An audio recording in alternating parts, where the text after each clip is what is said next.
Friends, പുതിയൊരു വീട്ടിലേക്ക് സ്വാഗതം. ഇന്ന് നമ്മൾ ലൈനിങ് വെച്ചിട്ടുള്ള ഒരു ചുരിദാർ ടോപ്പാണ് സ്റ്റിച്ച് ചെയ്യുന്നത്. വളരെ സിമ്പിളായിട്ടുള്ളൊരു ടോപ്പാണിത്. ഇനി നമുക്കിതിൻ്റെ മെഷർമെൻറ്റിലേക്ക് നോക്കാം. ആദ്യം തന്നെ ഫുൾ ലെങ്താണ്. ഫുൾ ലെങ്ത് 44 ഇഞ്ചാണ്. പ്ലസ് 1 ഇഞ്ച് തയ്യൽ തുമ്പ് കൂടെ ചേർത്ത് 45 ഇഞ്ചാണ് നമ്മൾ എടുക്കേണ്ടത്. പിന്നെ ചെസ്റ്റ് റൗണ്ട് 34 ഇവിടെ എടുത്തിട്ടുള്ളത്. അതിൻ്റെ 4 പ്ലസ് 1.5 ഇഞ്ച് തയ്യൽ തുമ്പ് കൂടെ ചേർത്ത് വേണം എടുക്കാനായിട്ട്. അപ്പോൾ 34-ൻ്റെ 4 എന്ന് പറയുമ്പോൾ 8.25 ഇഞ്ചും 1.5 ഇഞ്ച് തയ്യൽ തുമ്പും. പിന്നെ അതുപോലെ തന്നെയാണ് മിഡ് വേസ്റ്റ് റൗണ്ടും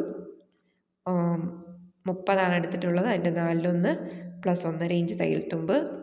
ഇനിയുള്ളത് ഹിപ്പ് റൗണ്ടാണ്. ഹിപ്പ് റൗണ്ട് ഇതിൻ്റെ 4 എടുക്കുന്നതിൻ്റെ കൂടെ നമ്മൾ 1.25 ഇഞ്ച് തയ്യൽ തുമ്പ് എടുക്കത്തുള്ളൂ. 1.5 ഇഞ്ചിൻ്റെ ആവശ്യമില്ല. നെക്സ്റ്റ് ഷോൾഡർ ആൻഡ് ഹാം ഹോളാണ്. അത് നമ്മൾ 12 ഇഞ്ചാണ് ഷോൾഡർ എടുത്തേക്കുന്നത്. അതിൻ്റെ പകുതി 6 ഇഞ്ചാണ്. ഷോൾഡറിലും ആം ഹോളും ഒരേ അളവ് തന്നെയാണ് കൊടുക്കുന്നത്.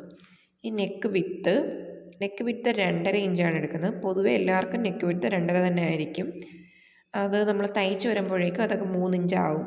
അപ്പോൾ അതിൽ കൂടുതൽ എടുക്കുവാണെങ്കിൽ ഷോൾഡർ ഇറങ്ങിപ്പോകുന്ന പ്രശ്നം വരുന്നത് അപ്പോഴൊക്കെയാണ്. ഇനി back neck length 8 inch, front 6 inch കൊടുക്കുന്നുണ്ട്. അതുപോലെ തന്നെ ആം ഹോള് 17 ഇവിടെ എടുത്തിട്ടുള്ളത്. അതിൻ്റെ പകുതി വരുമ്പോൾ 8.5 ഇഞ്ച് വരും. 8.5 ഇഞ്ച് നമ്മൾ കൊടുക്കത്തില്ല, 1 ഇഞ്ച് കുറച്ചാണ് കൊടുക്കുന്നത്. നമുക്ക് കൈ വെട്ടുമ്പം കൃത്യമായിട്ട് പറഞ്ഞുതരാം. ഇനി ഷോൾഡർ ടു സ്ലിറ്റാണ്. അത് 22. ഇനി സ്ലീവിൻ്റെ ലെങ്ത് 14 ഇഞ്ചാണ്. പ്ലസ് 1 ഇഞ്ച് തയ്യൽ തുമ്പോടെ കൊടുത്ത് 15 ഇഞ്ചാണ് എടുക്കാൻ. ഇനി സ്ലീവിൻ്റെ റൗണ്ട് അത് 10.5 ഇഞ്ചാണ്. അതിൻ്റെ പകുതി 5.25 പ്ലസ് 1 ഇഞ്ച് തയ്യൽ തുമ്പും കൂടെ ചേർത്താണ് എടുക്കുന്നത്. ഇനി നമുക്കിൻ്റെ കട്ടിങ്ങിലേക്ക് കിടക്കാം. നമ്മൾ ലൈനിങ് ആണ് വെട്ടുന്നത്. അപ്പോൾ ലൈനിങ്ങിൻ്റെ ഫുൾ ലെങ്ത് മാർക്ക് ചെയ്യുക. ഞാനിവിടെ ലൈനിങ് 40 ഇഞ്ചാണ് എടുത്തിട്ടുള്ളത്. ഇനി അടുത്തത് ഷോൾഡർ നമുക്ക് 6 ഇഞ്ചാണ് കിട്ടിയിട്ടുള്ളത്. അപ്പോൾ അത് മാർക്ക് ചെയ്യുക. അവിടെ നിന്നും താഴേക്ക് ആം ഹോൾ മാർക്ക് ചെയ്യുക. അതും 6 ഇഞ്ച് തന്നെയാണ്. നമുക്ക് താഴേക്കൊരു സ്ട്രെയിറ്റ് ലൈൻ വരച്ചു കൊടുക്കാം. ഇനി ഈ പോയിന്റിൽ നിന്നാണ് നമ്മൾ ചെസ്റ്റ് റൗണ്ട് മാർക്ക് ചെയ്യുന്നത്.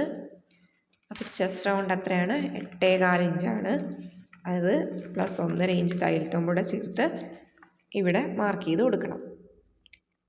ഇനി അടുത്തത് മിഡ് വേസ്റ്റ് റൗണ്ടാണ്. മിഡ് വേസ്റ്റ് റൗണ്ട് നമുക്ക് കണ്ടുപിടിക്കേണ്ടത് നമ്മുടെ ഷോൾഡറിൽ നിന്നും ഏകദേശം ഒരു 14-15 ഇഞ്ചിലായിരിക്കും മിഡ് വേസ്റ്റ് വരുന്നത്. അപ്പം ഇവിടെ നമ്മൾ 14 എടുക്കുന്നത്. അവിടേക്ക് ഷോൾഡറിൽ നിന്ന് മാർക്ക് ചെയ്തിട്ട് അവിടെ നിന്നും മിഡ് വേസ്റ്റിൻ്റെ 4 1.5 ഇഞ്ച് തയ്യൽ തുമ്പും ചേർത്ത് മാർക്ക് ചെയ്ത് കൊടുക്കുക. ഇനി അടുത്തത് ഹിപ്പ് റൗണ്ട്. ഷോൾഡർ ടു സ്ലിറ്റുള്ള മെഷർമെൻറ്റ് നമ്മൾ എടുത്തിട്ടുണ്ട് 22. അപ്പോൾ ആ 22 മാർക്ക് ചെയ്തിട്ട് അവിടെ നിന്നാണ് ഹിപ്പ് റൗണ്ടിൻ്റെ 4 പ്ലസ് 1.25 ഇഞ്ച് തയ്യൽ തുമ്പോടെ ചേർത്ത് മാർക്ക് ചെയ്ത് കൊടുക്കേണ്ടത്. എന്നിട്ട് അവിടെ നിന്ന് താഴേക്കൊരു സ്ട്രെയിറ്റ് ലൈൻ വരയ്ക്കണം. അപ്പം നമ്മുടെ ഈ ടോപ്പിൻ്റെ താഴ്വശത്തെ വിരിവ് എത്രയാണെന്ന് നമുക്ക് നോക്കിയിട്ട് അതിനനുസരിച്ചാണ്. അപ്പം ഞാൻ 10 ഇഞ്ചാണ് കൊടുക്കുന്നത്. 15 ഇഞ്ച് മാർക്ക് ചെയ്യുന്നുണ്ട്. ഇനി നമുക്ക് ഈ പോയിൻറ്റ്സ് എല്ലാം കൂടി ഒന്ന് ഷേപ്പ് ചെയ്ത് വരയ്ക്കാം. അതുപോലെ നമുക്ക് ആം ഹോളിൻ്റെ കർവ് വരച്ചു കൊടുക്കാം. അടുത്തത് ഇനി നെക്ക് വിഡ്ത്താണ്. അത് നമ്മൾ 2.5 ഇഞ്ചാണ് മാർക്ക് ചെയ്യുന്നത്. അവിടെ നിന്ന് താഴേക്ക് ഫ്രണ്ടിൻ്റെ നെക്ക് ലെങ്ത് മാർക്ക് ചെയ്യുക. 6 ഇഞ്ചാണ്. നമ്മൾ റൗണ്ട് ലെക്കാണ് കൊടുക്കുന്നത്, ബാക്കിലും ഫ്രണ്ടിലും. അപ്പോൾ അത് വരച്ചു കൊടുക്കുക. എന്നിട്ട് ഈ ഷോൾഡറിൻ്റെ അവിടെ 1/2 ഇഞ്ച് താഴേക്ക് മാർക്ക് ചെയ്തിട്ട് നമ്മുടെ നെക്കിൽ നിന്നും ഷോൾഡറിലേക്ക് ചരിച്ചൊരു മാർക്ക് കൊടുക്കുക. ഇനി നമുക്കിതെല്ലാം കൂടി വെട്ടിയെടുക്കാം.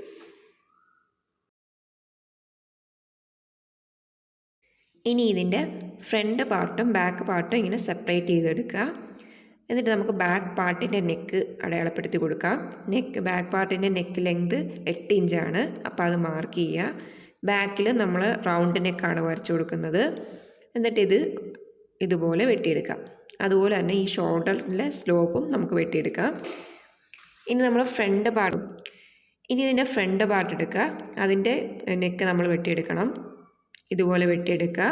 എന്നിട്ട് ഇതിൻ്റെ ആം ഹോളിൻ്റെ ഫ്രണ്ട് പാർട്ടിൻ്റെ ആം ഹോൾ ഒന്ന് കുഴിച്ചു വെട്ടിക്കൊടുക്കുകയും കൂടെ ചെയ്യണം. ഇതിനി നമ്മൾ നല്ല തുണിയുടെ മുകളിൽ വെച്ചിട്ട് ഒരുപോലെ വെട്ടിയെടുക്കുകയാണ് ചെയ്യുന്നത്. അപ്പം മെയിൻ ക്ലോത്ത് എടുക്കുക. അതിൽ നിന്ന് ആദ്യം നമ്മൾ ഫുൾ ലെങ്ത് മാർക്ക് ചെയ്യാം. മെയിൻ ക്ലോത്തിൻ്റെ ഫുൾ ലെങ്ത് മാർക്ക് ചെയ്യണം. നമ്മൾ 44 ഫുൾ ലെങ്ത് എടുത്തിട്ടുള്ളത്, പ്ലസ് 1 ഇഞ്ചും കൂടെ ചേർത്ത് 45 വേണം മാർക്ക് ചെയ്യാൻ. എന്നിട്ട് ഈ ലൈനിങ് അതിൻ്റെ മുകളിൽ വെച്ചിട്ട് ഒരുപോലെ നമ്മൾ വെട്ടിയെടുക്കണം. അതുപോലെ തന്നെ ബാക്ക് പാർട്ടും ഇതുപോലെ തന്നെ വെട്ടിയെടുക്കണം. എന്നിട്ട് നമ്മുടെ സ്ലിറ്റ് വരുന്ന ഭാഗം, ഷോൾഡർ ടു സ്ലിറ്റ് അടയാളപ്പെടുത്തിയത് നമ്മളൊന്ന് മാർക്ക് ചെയ്ത് കൊടുക്കണം. അവിടെ നിന്നാണ് നമ്മുടെ സ്ലിറ്റ് തുടങ്ങേണ്ടത്. ഇനി അടുത്ത ഇതിൻ്റെ സ്ലീവാണ്. ഇവിടെ രണ്ട് തുണി തമ്മിൽ ജോയിൻ ചെയ്ത് മാത്രമേ നമുക്ക് സ്ലീവ് എടുക്കാൻ പറ്റത്തുള്ളൂ. അത്രയും തുണിയെ നമുക്ക് കിട്ടിയുള്ളൂ. അപ്പോൾ ഈ 2 തുണിയും കൂടെ ഇങ്ങനെ കറക്റ്റായിട്ട് വെച്ച് കൊടുക്കുക. എന്നിട്ട് നമ്മുടെ സ്ലീവിൻ്റെ ലെങ്ത് മാർക്ക് ചെയ്യാം.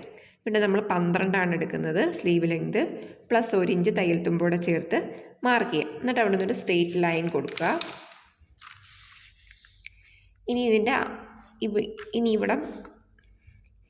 ഇനി ഇതുപോലെ 1/2 ഇഞ്ച് മാർക്ക് ചെയ്യണം. അത് 2 തുണിയും കൂടെ നമുക്ക് കൂട്ടി തയ്ക്കാനുള്ളതാണ് ഈ 1/2 ഇഞ്ച് എടുക്കുന്നത്.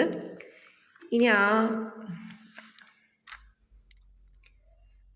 അടുത്തത് ആം ഹോൾ റൗണ്ടാണ്. ആം ഹോൾ റൗണ്ട് നമ്മൾ 17 ഇഞ്ചാണ് കിട്ടിയിരിക്കുന്നത്. അതിൻ്റെ പകുതി വരുമ്പം 8.5 ഇഞ്ച് വരും. അതിൽ നിന്ന് 1 ഇഞ്ച് കുറച്ച് വേണം നമ്മൾ അടയാളപ്പെടുത്താൻ. അപ്പോൾ 7.5 ഇഞ്ച് വേണം നമ്മൾക്ക് മാർക്ക് ചെയ്യാൻ, പ്ലസ് 1.5 ഇഞ്ച് തയ്യൽ തുമ്പും. അപ്പം നമ്മൾ ഈ 1/2 ഇഞ്ച് വിട്ടിട്ട് വേണം ഈ 7.5 ഇഞ്ച് മാർക്ക് ചെയ്യാൻ. എന്നിട്ട് അവിടെ നിന്നും ഒരു 3 ഇഞ്ച് താഴേക്ക് മാർക്ക് ചെയ്ത് കൊടുക്കണം. ഈ 3 ഇഞ്ച് വരുന്നത് നമ്മുടെ ചെസ്റ്റ് റൗണ്ടിൻ്റെ 10-1 ഈ 3 ഇഞ്ച് വരുന്നത്. അപ്പോൾ എത്രയാണോ ചെസ്റ്റ് റൗണ്ട് അതിൻ്റെ 10-1 എടുത്താൽ മതി. എന്നിട്ട് അവിടെ നിന്നൊരു ചരിച്ചൊരു ലൈൻ കൊടുക്കുക, പ്ലസ് 1.5 ഇഞ്ച് തയ്യൽ തുമ്പും കൂടെ കൊടുക്കുക. എന്നിട്ട് അതിൻ്റെ ഹാഫ് പോർഷൻ മാർക്ക് ചെയ്യണം. എന്നിട്ട് അവിടെ നിന്ന് നമുക്ക് സ്ലീവിൻ്റെ കർവ് വരച്ചു കൊടുക്കാവുന്നതാണ്. ഇനി നമ്മുടെ താഴെ സ്ലീവ് റൗണ്ട് 5.25 ഇഞ്ചാണ്. അതും പ്ലസ് 1 ഇഞ്ച് തയ്യൽ തുമ്പും കൂടെ ചേർത്ത് മാർക്ക് ചെയ്യുക. എന്നിട്ട് ഈ പോയിൻറ്റ്സ് എല്ലാം തമ്മിൽ ജോയിൻ ചെയ്തെടുക്കുക. അപ്പോൾ നമ്മുടെ സ്ലീവ് റെഡി ആയിട്ടുണ്ട്. ഇനി നമുക്കിത് വെട്ടിയെടുക്കാം. അപ്പോൾ ഇത്രയാണ് ഒരു സിമ്പിൾ ചുരിദാറിൻ്റെ കട്ടിങ് വരുന്നത്. അപ്പോൾ നമുക്ക് അടുത്ത പാർട്ടിൽ സ്റ്റിച്ചിങ് വീഡിയോ കാണാം. അപ്പോൾ വീഡിയോ ഇഷ്ടമായെങ്കിൽ എല്ലാവരും ലൈക്ക് ചെയ്യുക. അതുപോലെ ചാനലൊന്ന് സബ്സ്ക്രൈബ് ചെയ്യാനും മറക്കല്ല്. അപ്പോൾ അടുത്ത വീഡിയോ ആയിട്ട് കാണാം. ബൈ.